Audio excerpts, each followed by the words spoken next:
Who are some of your biggest influences when it comes to hosting?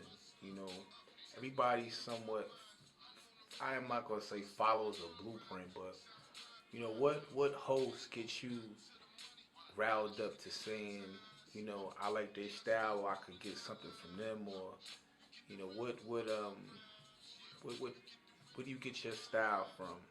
You know, I hate to say it, and Chris, like I don't got no style. It ain't no style. I hate to say it, but I really didn't have. There was nobody I looked up to. I mean, radio wise, as far as being a DJ, there was people I looked up to.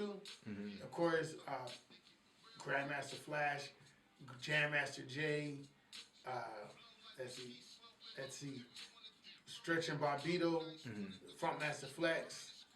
As far as like cutting and scratching and all that, I was into that. But hosting came from myself because when I first got on the radio, I didn't want to talk because Really, I hate my own voice. really, I didn't think I had to, before everybody talked like, the deep everybody voice. talked, yeah, this is WXIR, Extreme Independent Radio. No And doubt. and me, I'm coming in with this like high pitched, Yeah. so like normal voice.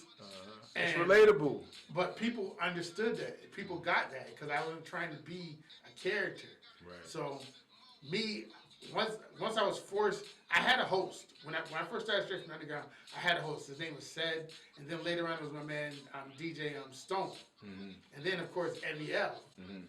But when there's times where Ev didn't show up, I was like, damn, I gotta speak. So I jumped on the mic. People ended up liking my voice instead of just hearing me scratch and mix. They was like, okay. And me, my main thing was, why is it you gotta wait for somebody to host your show?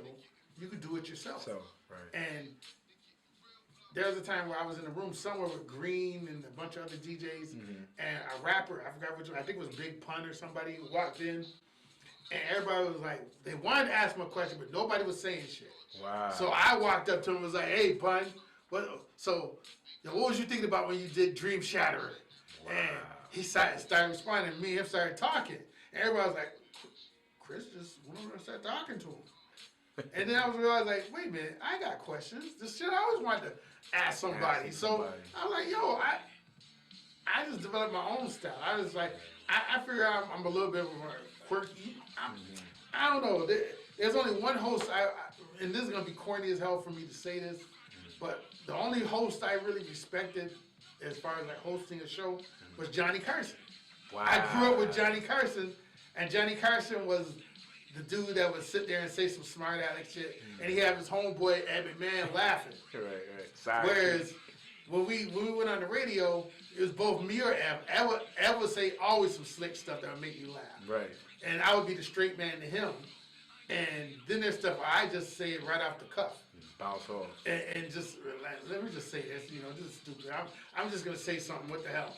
And we just wanted to see if people was going to respond to it. Right. And people was like, oh, you're a smart aleck. Mm-hmm. Okay, so we developed off of that. And then we found out other people were doing the same thing we were doing.